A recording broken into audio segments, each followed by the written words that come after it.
There you go. Hi, everyone. My name is Dr. Carrie Cisna. I'm the Executive Director at the Interfaith Center here at Miami University of Ohio. We're so excited for our program today, and I want to start by introducing our intern at the Interfaith Center, Juliana Robinson, is going to be welcoming you and introducing you to our speaker.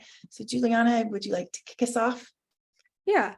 So hi, I'm Juliana Robinson. I'm an intern at the Interfaith Center. I'm a studio art major at Miami University, and I have the pleasure of introducing Mohammed Raei, Dr. Mohammed Raei. So Dr. Mohammed Raei has a PhD as an organization and leadership development consultant, coach, and dissertation coach. He was born and raised in Jordan. He lived in Boston, where he received his bachelor's degree in industrial engineering. He also lived in Seattle, where he received his master's and PhD degrees in management and leadership and change, respectively. He currently resides in Amman, Jordan. Dr. Raei is currently editing an academic volume on leadership and spirituality. So it's my joy and pleasure to introduce Dr. Mohammed Raei. Thank you.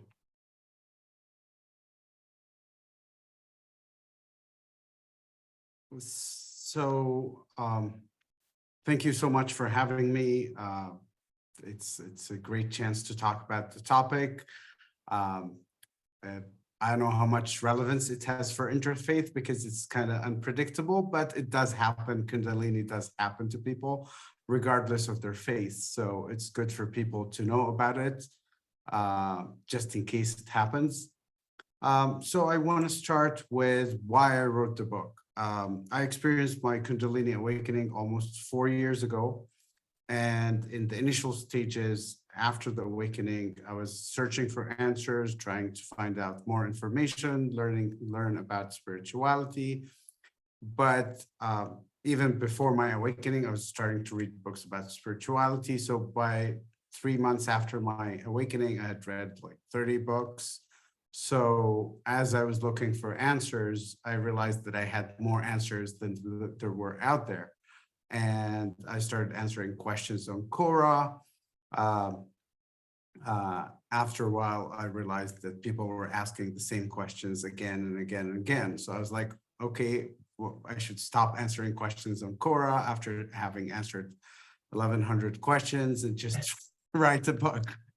And that's why I wrote the book. And it's about 3 topics. One of them is Kundalini, but the 2 others link with it, which is meditation and spirituality. And of course, it's my views on these topics. Sometimes they go against the orthodoxy or the knowledge that's found out there. These are my opinions based A, on my experience, and B, on seeing hundreds of reports of Kundalini and reading probably 20 books around the topic. So it's not just like opinions, but these are my own opinions, and people are, open. I'm open to being wrong. Let's get started. I want to start with some of the terminology because people might not be familiar with the terms that I'm going to use.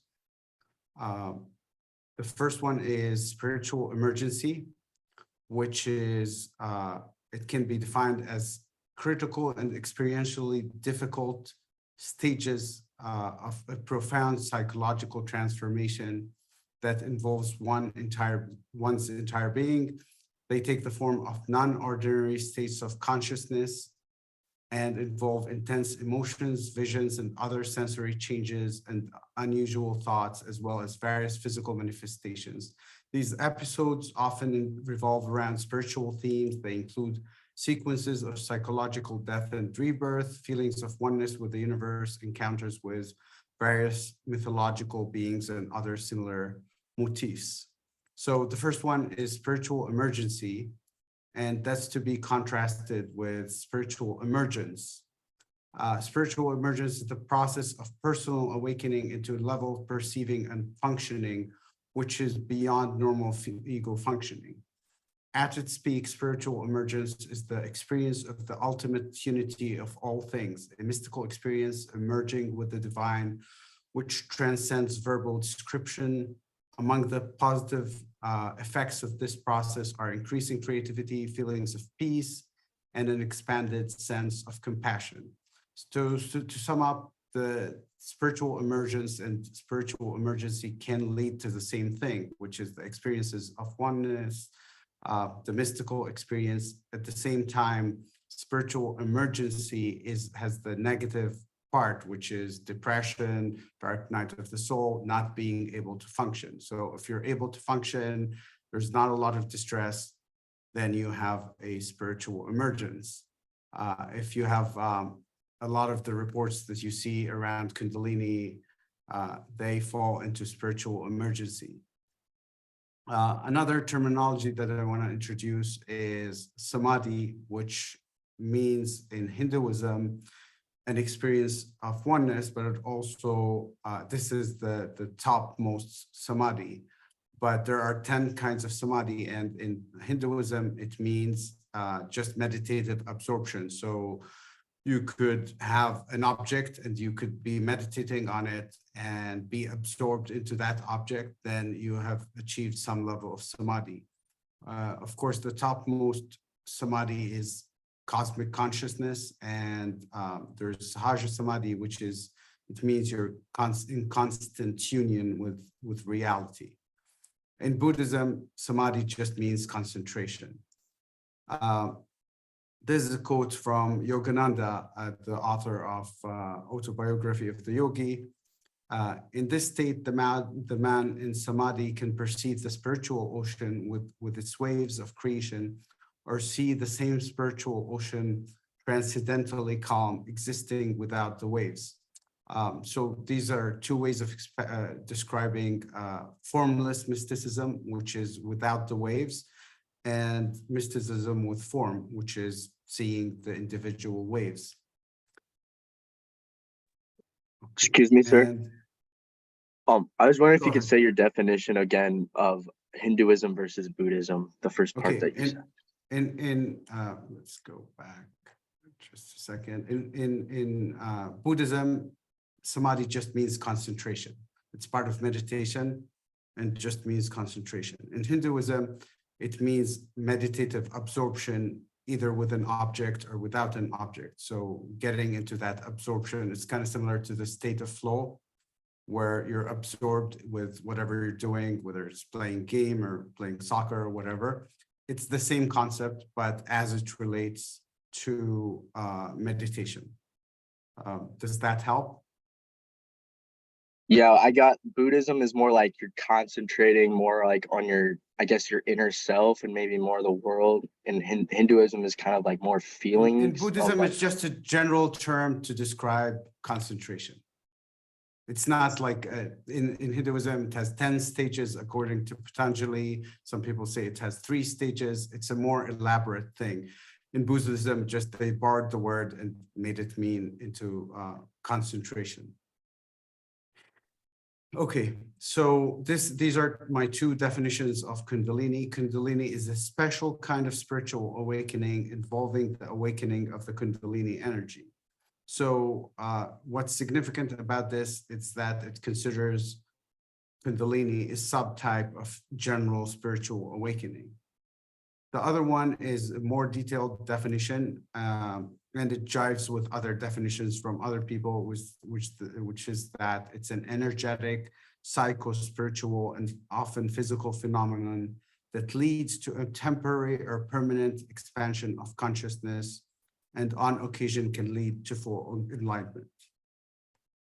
And I do emphasize the on occasion, because I've met a few people who have experienced Kundalini awakening and they're not enlightened. I'm not enlightened. So just to emphasize that it's not, doesn't always lead to enlightenment.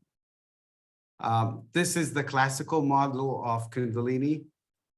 It shows the 7 chakras, with the crown being outside the head, the other 6 being inside the body. And the central channel is called the Sushumna, in which the Kundalini energy rises. You have 2 other energy channels, the Ida and Pingala, and they call them nadis. These are the energy channels. Of course, this model does not jive with my own personal experience, but even in the literature out there, some say that in Kundalini Yoga, for example, they consider the energy is just moving from the root chakra to the crown, whereas in some people say in Kriya Yoga, the energy goes up and down. My own experience, it just goes up. Does it go up and down? Another misconception from this model is that this model became so popular, people take it to be the correct model of the energy system inside the person. But this model was only invented in the 16th century. And in fact, there are at least another 10 models of the energy body. Some of them have 3 chakras, some 4 chakras, some 5 chakras, some 7 chakras. I personally have only experienced 4 of my chakras. And the first one that I experienced was the third eye, or the third eye chakra. Another conception is that in the classic yoga understanding, the classic Kundalini understanding is that the energy moves up each of the chakras until it reaches the crown. And once it reaches the crown, you experience enlightenment. But my own experience, the first chakra to open was the third eye. I didn't experience my heart chakra opening until last year, even though I can feel the energy moving from the bottom of the spine to the top of the spine to the crown chakra all the time.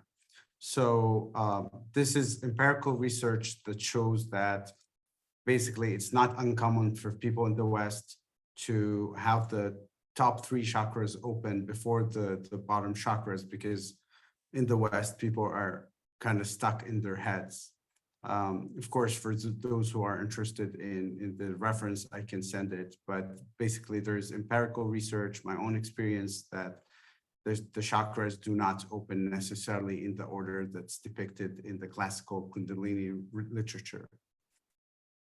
And I think this is the final piece of terminology. There's Kundalini event, which means that you experience the Kundalini energy shoot up the spine.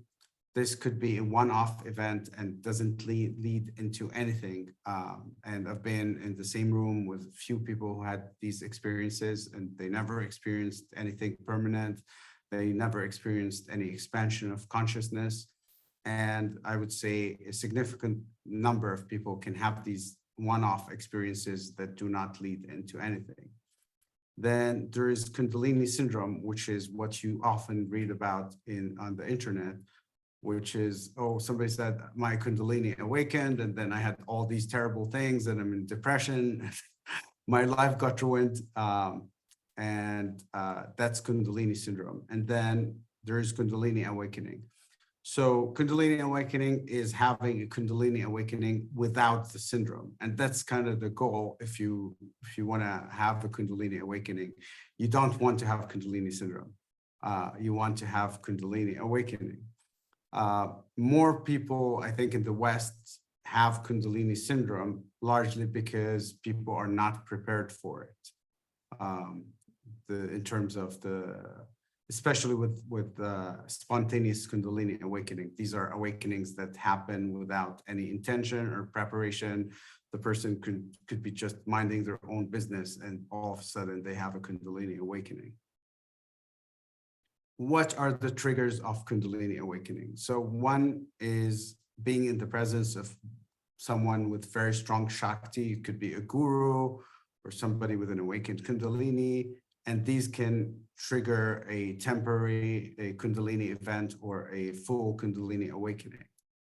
Another trigger is that you commonly hear about is Shaktipat, which is an energy transmission from an awakened guru, and this happens in India quite a bit. Childbirth can be a cause. Yoga, any kind of yoga, can lead to Kundalini awakening. Meditation, any kind of meditation also. Breath work, shamanic breath work, holotropic breath work. There are tons of kinds of different breath works. Any of them can lead into to a Kundalini awakening. taking illegal drugs, taking psychedelics, entheogens, and I make a difference between the two. Entheogens means God manifesting, and psychedelics are illegal in large parts of the world and large parts of the US, but they can trigger a Kundalini awakening. Emotional trauma is an often reported cause of Kundalini awakening. Reading spiritual books, especially books about Kundalini, might lead into an awakening. Sex with somebody with an awakened Kundalini, but doesn't immediately lead to it. It can be, on occasion it does. So don't think this is like happens often. Doing Qigong, Reiki, and no reason whatsoever. So these are the triggers for spontaneous awakening, and you might find others on the internet, but these probably capture 90% of the triggers for Kundalini awakening. So real quick, we have a question. Yes. So we have a question from Zanette. Were you able to sustain your experience after your awakening, and if so, how? What has changed in your everyday life since? Okay, I'll explain it after I explain my experience, so we'll get to that. This is Yogananda again. To think that this Kundalini force can be awakened or roused by accident is another fallacy. Awakening the Kundalini force is exceedingly difficult and can't be done accidentally. Of course, I don't know if I agree with Yogananda. All the people who have had a spontaneous Kundalini awakening, it awakened accidentally. But some people say if it's not meant to awaken, then it's not meant to awaken. So you could be meditating for 25 years and still not awaken Kundalini. You could be doing Kundalini yoga for I don't know how long, but there is no known reliable way of awakening Kundalini. It's a bit of the luck of the draw, as far as I know. So what are the symptoms of Kundalini syndrome? These can include Kriyas. When I say Kriyas in the context of Kundalini syndrome, these mean automatic movements that resemble yogic postures, and not what they talk about in Kundalini yoga, where these are a set of asanas to be done in a certain sequence, or in Kriya yoga. Spontaneous vocalizations, depression, dark night of the soul, a spiritual crisis, Kundalini psychosis, which is you lose a separation between yourself and the external world, changes in diet preferences. So you could be a vegetarian and all of a sudden you could be craving meat, and it could be the other way around. You're a meat eater and all of a sudden you can't stand meat. Changes in sexual preferences. So you might be attracted to a different gender or sex than the one you're typically attracted to. Changes in sexual drive. So for some people, there is an increase in sexual drive, and for others, there is a decrease, and for some, there's no change. And chronic pain, sleep disturbances, fatigue, IBS, hair loss, tooth sensitivity. These are kind of like the kind of warnings they put on pharmaceutical ads, where they say, this drug causes, then they have the asterisks with the 100 different side effects, and all manner of weird symptoms resembling Morgellons disease, Lyme disease, fibromyalgia. There is a lot of suffering, basically. My own journey. So I'll tell you my story started with this book. At the time of my awakening, I had this book on my radar for 10 years because the guy who wrote the psychological commentary on it was James Hillman, and he's one of the founders of transpersonal psychology. Gopi Krishna is an Indian mystic, and he's the guy who popularized Kundalini in the West. He wrote many books about it, describing his experience. He had a terrible awakening. He basically had Kundalini syndrome. He couldn't stand his kids. He couldn't eat food. Just like he was miserable after his awakening until it stabilized. The book was on sale. I decided to buy it shortly. The same week, some woman contacts me and says, I'm her twin flame. She had already had a Kundalini awakening. And then I started reading the book.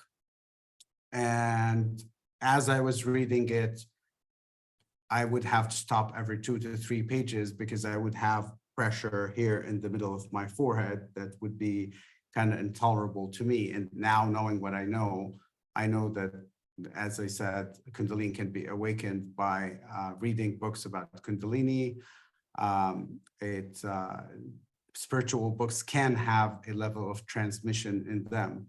So I don't know if it's luck, it's the book, it's the woman. I really can't say the reason for the awakening. But a month later, I started meditating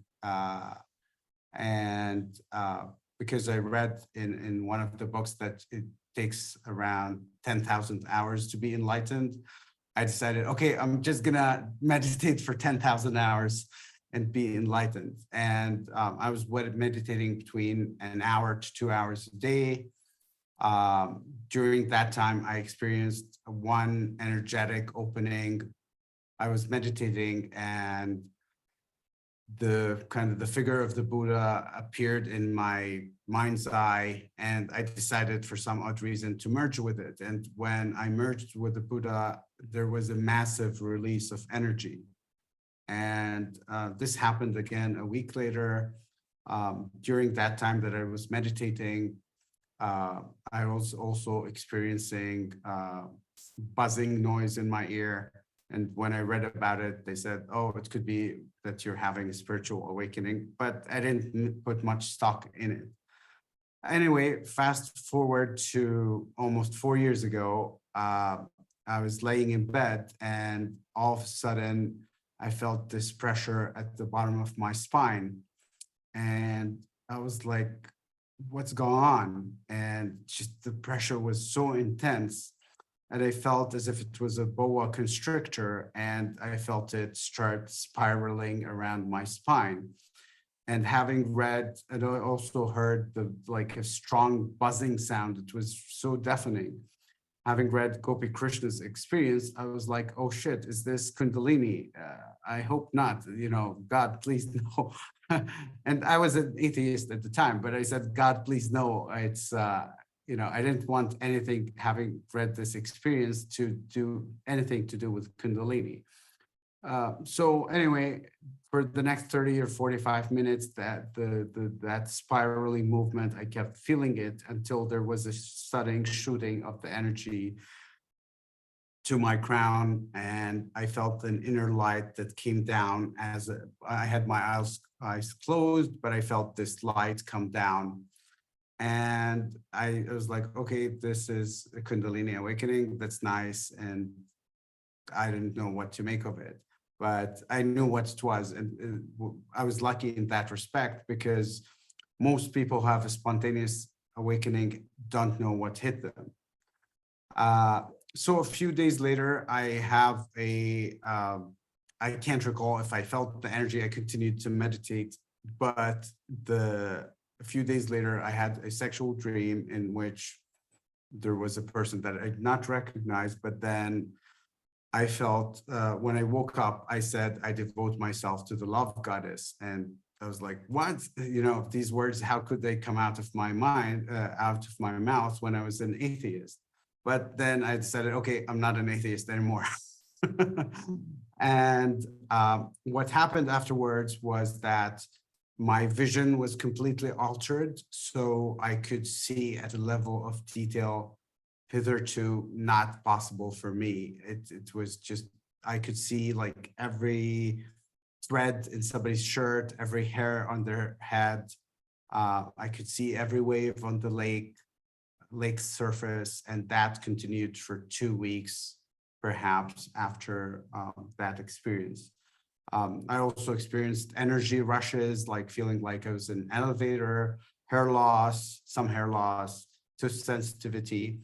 But by and large, I would say my experience on the physical side was manageable. Yes, when I was experiencing energy rushes, I was trying to get work done, but I was just feeling like I'm inside an elevator. So that really wasn't helpful. And then around 2 months after my Kundalini awakening, I experienced samadhi. I was reading a book, and all of a sudden, the book was about an experience similar to samadhi called Turiya. I was reading it, and I decided to close my eye, and I immediately went to samadhi, experiencing cosmic consciousness. I was one with the cosmos. I had what the Hindus would call the I am Brahman experience, Sat Chit Ananda. I felt oneness with the cosmos, and I also felt that the cosmos was made of two things, love and consciousness. And I also felt that the opposites were uniting in me, and that my identities were all gone. So like, I no longer felt like I was a consultant or a PhD doctor or any of these things. And I also lost my fear of death. And then, I've had another samadhi experience. I've had an experience of where there was cessation of thought. I had an experience where later on, where I had the heart chakra opening. I've had an experience where I experienced several times, probably 20 or 30 times, where during meditation, I experienced extreme bliss that I wanted it to stop. I even experienced bliss with doing the dishes. I've experienced oneness with the walls of a building and with an olive. But these are experiences, I would say, once a month that I have. I still meditate for 10 minutes a day, maybe 12 at the most. But this is kind of my story as far as the awakening goes. This is a quote from Maslow of the famous hierarchy of needs. He says, "My feeling is that if the peak experience, were never to happen again, the power of the experience would permanently affect the attitude toward life. A single glimpse of heaven is enough to confirm its existence." And yeah, I agree with him.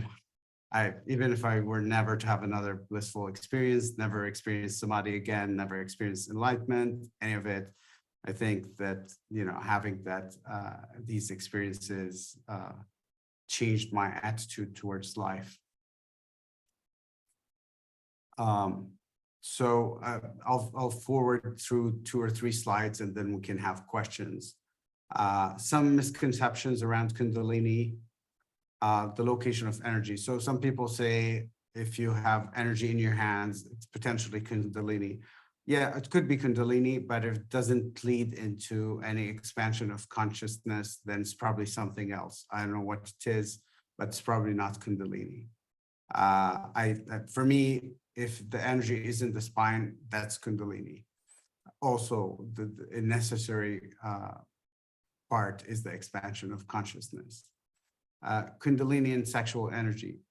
I think a lot of people say Kundalini is the same as sexual energy. And given the fact that some people experience a decrease in sexual energy after the Kundalini awakening, it tells me these are not the same. I think there is a sexual component to Kundalini, but it's not the same as sexual energy. In ancient Hindu mythology, or the current classic understanding, Kundalini energy is what forms us in the womb. I don't know if that's true or not. Some people say Kundalini is the source of creativity, genius. It's largely Gopi Krishna, because it's supposed to be the creative energy in the universe, meaning that it creates us. But as far as individual creativity or genius, I don't think it's the same. Nobody who was a genius, Einstein or any of these people, mentioned anything about Kundalini. The Buddha never mentioned anything about Kundalini. Another misconception is around having powers, cities. These are things like telekinesis, mind reading, all of these special abilities, supernatural, paranormal. Some people get them when they get Kundalini, but there is no guarantee that one will get them. I never got anything. I know one person who was already psychic, but it increased for her. But a lot of the people on the internet, they want to get Kundalini so that they can have these powers, and there's no guarantee that they will get them. Kundalini leads to enlightenment. My experience, no, but also the other people that I met also no. It increases your consciousness, it increases your chance of getting to enlightenment, but I don't think it's just once the energy reaches the crown chakra that it leads to enlightenment. That's not my own experience. Another one is Kriya. Some people, when they meditate, they experience these automatic movements that resemble yogic postures. And some people speculate that these are the source of yoga, that they started with somebody who had Kriyas, and that's how yoga developed. I think these are two separate things. There's a lot of overlap. Lots of people who have Kundalini experience Kriyas, but just because one experiences Kriyas doesn't automatically mean that they have a Kundalini awakening. And a few more misconceptions. Kundalini and trauma. A lot of people experience trauma. They have a Kundalini, not a lot, but a large percentage of people who experience Kundalini have trauma, and Kundalini does bring up the trauma to the surface, but it doesn't resolve it. You have to do psychological work to resolve it. It doesn't resolve on its own. Kundalini doesn't solve these problems. So it's not a panacea for anything. It's helpful. It brings it to the surface, especially if you have suppressed trauma, but it doesn't automatically resolve it. Some people equate Kundalini with the Holy Spirit, because the people who feel the Holy Spirit sometimes are shaking or something like that. But this is kind of, again, similar to confusing Kriyas with Kundalini. And usually people who experience the Holy Spirit never report anything around an energy in the spine. So for me, I don't see the two as equal. In classic literature, it's said that when prana or chi creates the person, then it goes dormant, and when it becomes active again, it forms Kundalini Shakti. For me, I don't see the two as the same, because every living thing has prana or chi, but they don't have the capacity for the awakening, for the expansion of consciousness. Another one is a lot of people equate Kundalini syndrome with Kundalini awakening, but as I pointed out earlier, you can have Kundalini awakening without having the syndrome. And the last one, I think this is the last, the dark night of the soul. Most people who experience a Kundalini syndrome experience a dark night of the soul, but it's not always the case. I didn't experience it. Maybe I'll experience it at a later point of time, but it's not always the case. And the last one, which I alluded to earlier, which is that not all spiritual awakenings are Kundalini awakenings. Some people equate the two. I've seen the people use both interchangeably. That's not correct. The energetic feature of Kundalini is prominent, whereas the spiritual awakening might have some sort of energetic component, but it's not prominent. You might have seen this on the internet, what people think a spiritual awakening is versus what it actually is. And this is what people think of. This is the difference that I talked about earlier between spiritual emergence, where things are healthy, you don't have a lot of suffering, you're functioning, versus spiritual emergency. And I think more people experience spiritual emergency than spiritual emergence, because lots of people in the US and the West have trauma, psychological issues, so they're more likely to experience the latter than the former. What do we mean by awakening? And I like I really like this definition from Terry Patton. He passed away this last year. Spiritual awakening cultivates a wholeness in our personal awareness and life that puts us profoundly in touch with our moment-to-moment experience. It restores our relationship to wonder, to the essence of life and death, and to all sentient beings. I'm going to skip this slide. Okay, I'm going to take questions.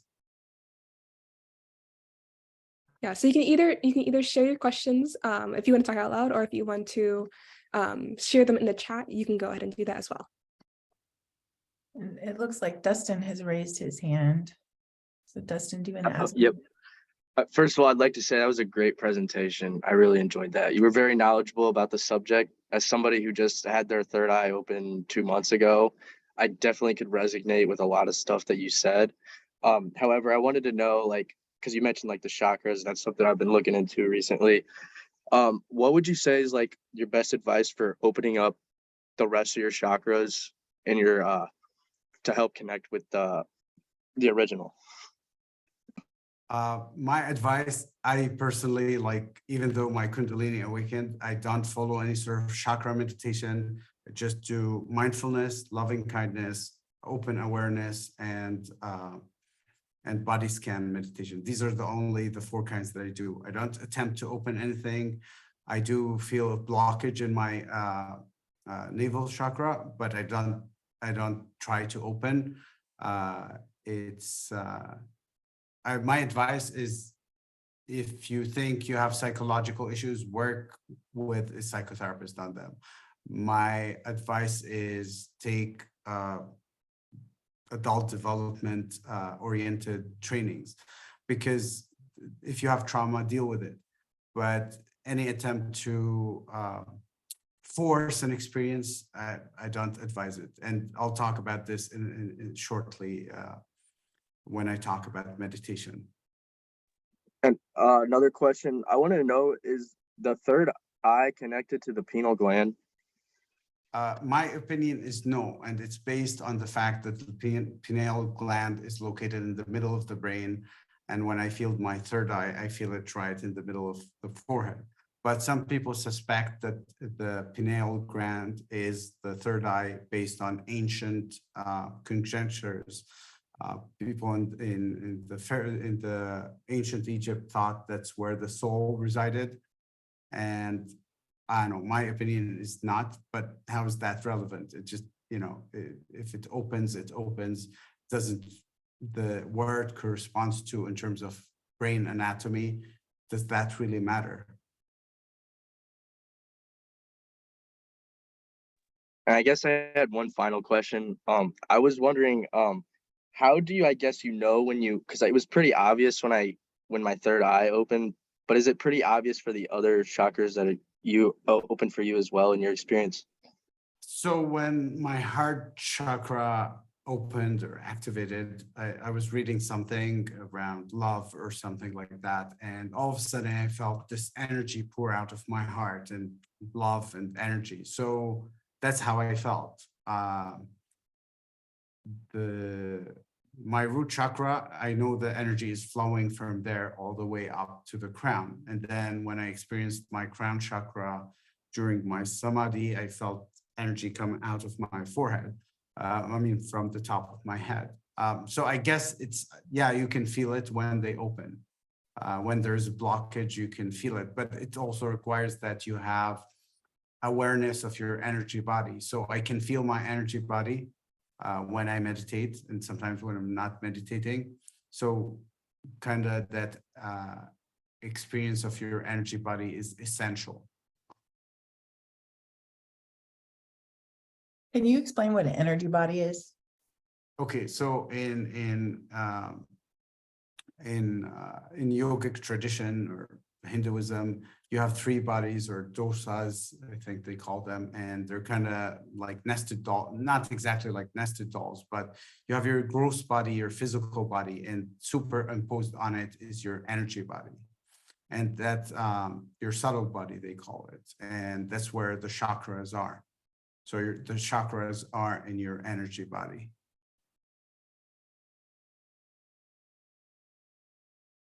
Okay. Would you mind taking your slide down and then you will be able to see everyone and everyone will be able to see. Oh, okay. Okay, stop sharing. Yeah. There you go. All right. Do we have any other questions or comments, feedback? Zainab, looks like you have your hand raised. Hi, Dr. Mohammed. First of all, thank you so much for sharing your You're welcome. experience. I put my question on the chat. I think you already answered my question, but I was wondering if you sustained outcome of your experience, which is all-knowing and bliss. And I think you said that lasted for a few months, if I'm not mistaken. Well, So if you can elaborate on that. I have bliss experiences maybe, I don't know, every 10 or 15 times that I meditate, I do experience something, but I don't pursue bliss.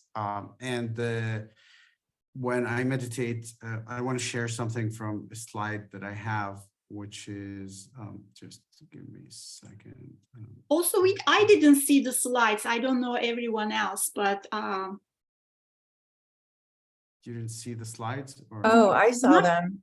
not during your talk. Now I see them. Okay, Oh, did anybody else see them? Juliana, did you see them? John, you saw them? Okay, and Becky saw them. So I saw them too. I'm Okay. not sure. Maybe, So, okay. So the quote that I want to share is around meditation, and just a second.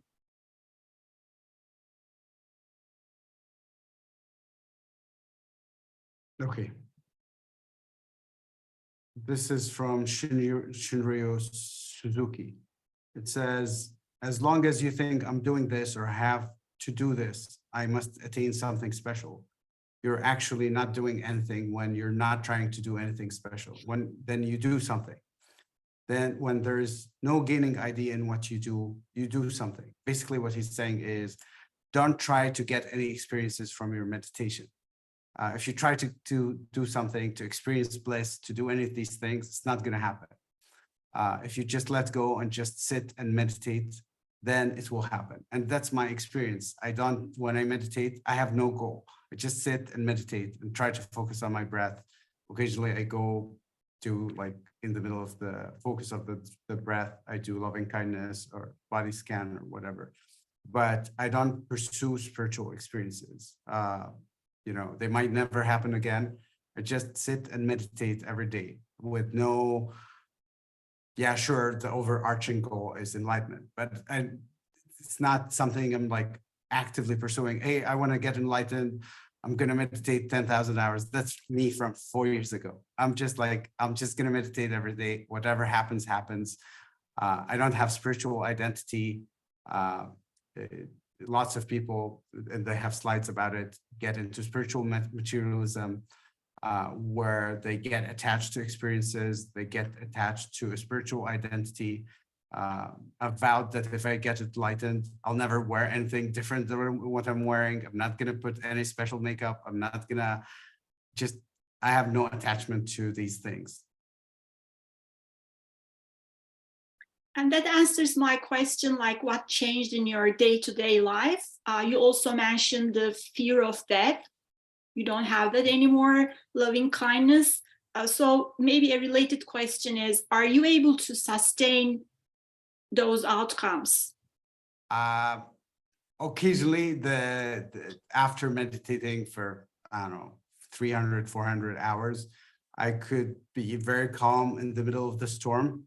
But the last 3 months have been testing for me. So I got to a state of equanimity, but then things got out of hand where even my level of equanimity was not adequate. I'm not by any stretch a long-term meditator. The literature defines a long-term meditator as somebody who has done around 1,000 to 1,200 hours of meditation. So I'm not there yet. I meditate around 10 minutes a day. My days of meditating 2 hours a day are kind of hard to do anymore. Thank you. What's your experience with self-manifestation? Say more about self-manifestation. Well, I guess like, have you had any self-manifestation like experiences? I'm not sure I understand what you're talking about. What do you mean by Because I self? guess you mentioned it in your slide about self-manifestation, I guess, which is like the definition of like you see it happening and then it happens in your real life, like say 2 months down the line. I'm not sure where that was.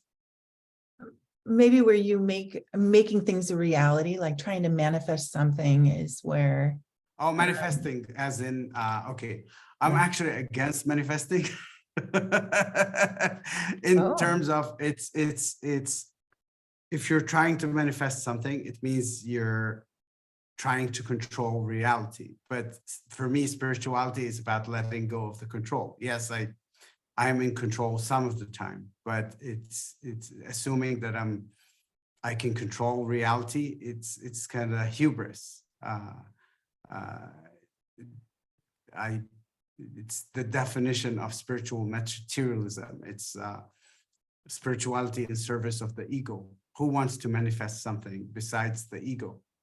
Like who wants the house, the car, the whatever it is? So I work hard towards the things that I want, but I don't try to influence reality, manifest, raise my vibration. I don't do any of these things. For me, these are, for me, the three problematic issues that I do talk about them in the book are spiritual materialism, spiritual bypassing, and pseudoscience. These are kind of the things that having read thousands and thousands of answers on Quora, I realized that a lot of people fall into pseudoscience, want to pursue spirituality in service of the ego, and want to use spirituality to avoid dealing with their psychological and other issues. So these are things that I work on all the time, that I don't fall into these traps. I'm sorry, I guess I worded it wrong at first, because I guess from what the dreams I've been having and meditating, I see a lot of repeats in the things that I see. And I guess I meant to say manifestation more rather than self-manifestation. So what you're trying to say is that you see things that happen during meditation that happen later in your life. Is Yes. that what you're getting at? Okay, got it. Yeah. Yeah, I didn't get any abilities around predicting the future. As I said, I didn't get any abilities from my Kundalini experience, but your mileage might vary. But I don't pursue these things. I don't try to become psychic. I don't try to predict the future.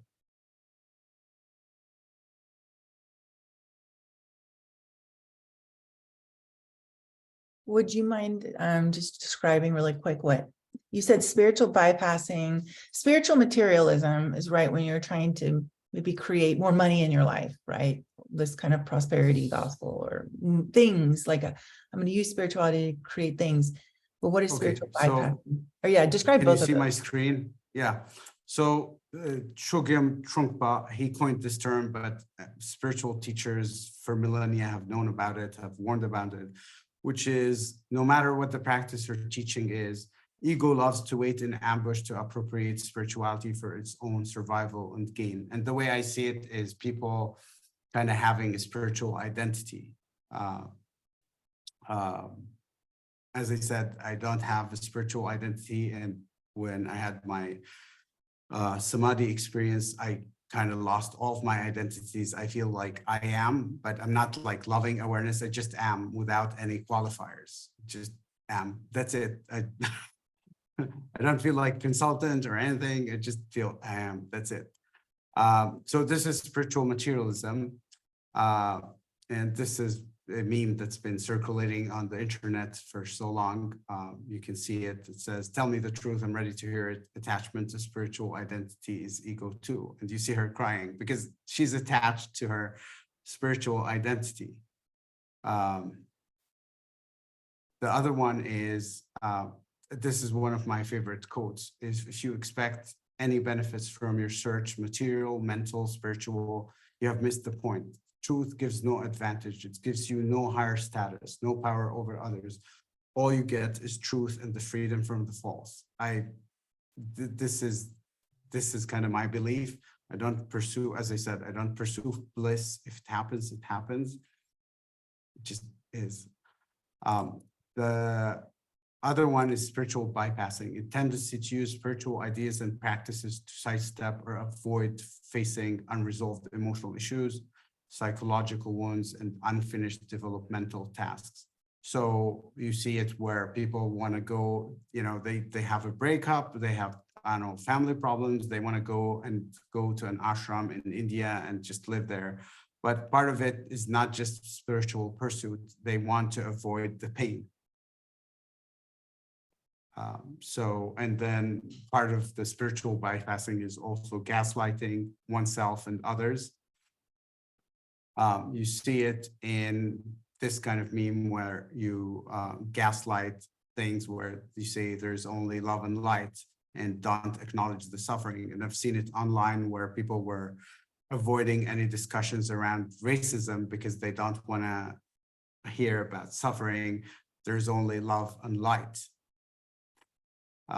And there's toxic positivity where you don't want to hear about anybody suffering. You tell them focus on the positive, it's not so bad. This is another form of gaslighting, and this is common in some spiritual communities. One of the key things in is that there is a focus on not being in a transcendence realm, but focusing on living life. Before enlightenment, chop wood, carry water. After enlightenment, chop wood, carry water. Jack Kornfield has a book by the title, After the Ecstasy, the Laundry, which means it's not, if you have the ecstasy, you have it, but you have to come back to life and do the work. You can't just be in some transcendent realm. There is no spiritual reality separate from daily life, and the spiritual bypassing tries to avoid that. Simply meditating, this is the Dalai Lama, the last one, simply meditating and praying for change is not enough. There has to be action. And that's what the engaged Buddhism movement is about. The late Thich Nhat Hanh created the engaged Buddhism movement. So even the Dalai Lama says there has to be action. We have around 7 minutes, so I'm happy to talk about one last thing, which is spirituality and science and mysticism, which I do cover in the book. And I'm gonna focus on it.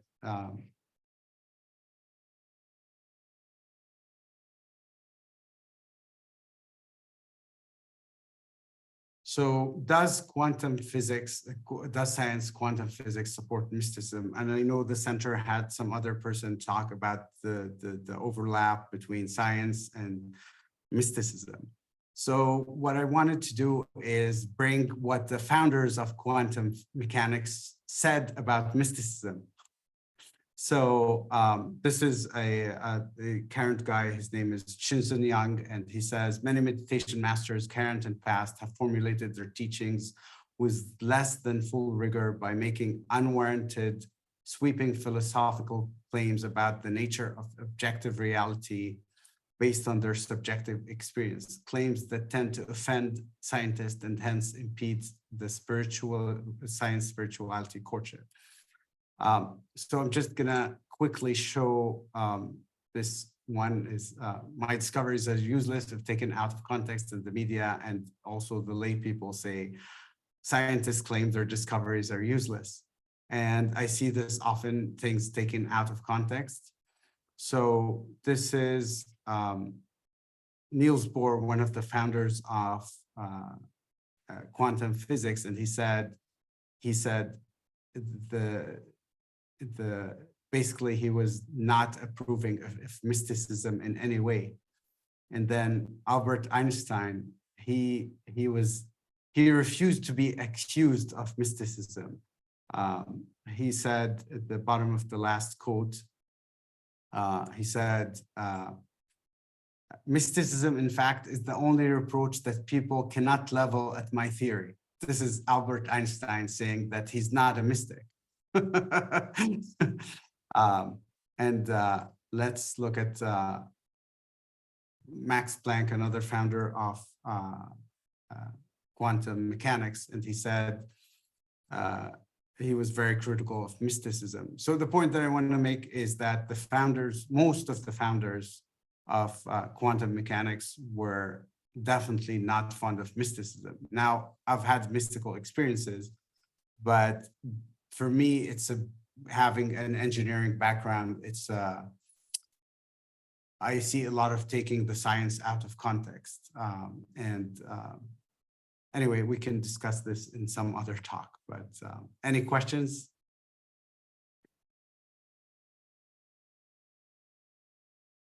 Yeah, so if we have any more remaining questions or any more comments that we want to share, that would be the time. And we'll do a little wrap up.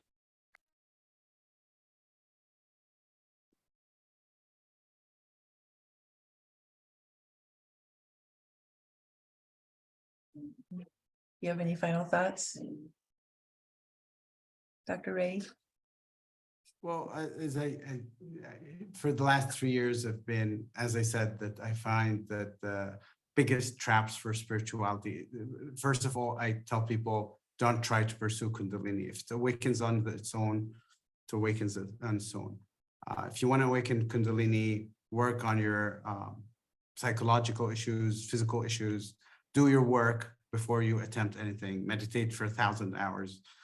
But I wanted to emphasize the 3 traps for spirituality, which are spiritual bypassing, spiritual materialism, and pseudoscience. Well, thank you, Dr. Raei. Thank you everyone for coming out and just enjoying this time right now.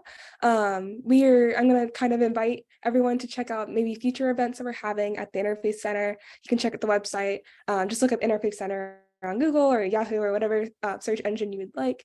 And I would just say thank you all for coming and thank you for speaking, Dr. Raei. So yeah, Thank you for the Interfaith Center for giving me this chance. Absolutely, we're so glad to have you.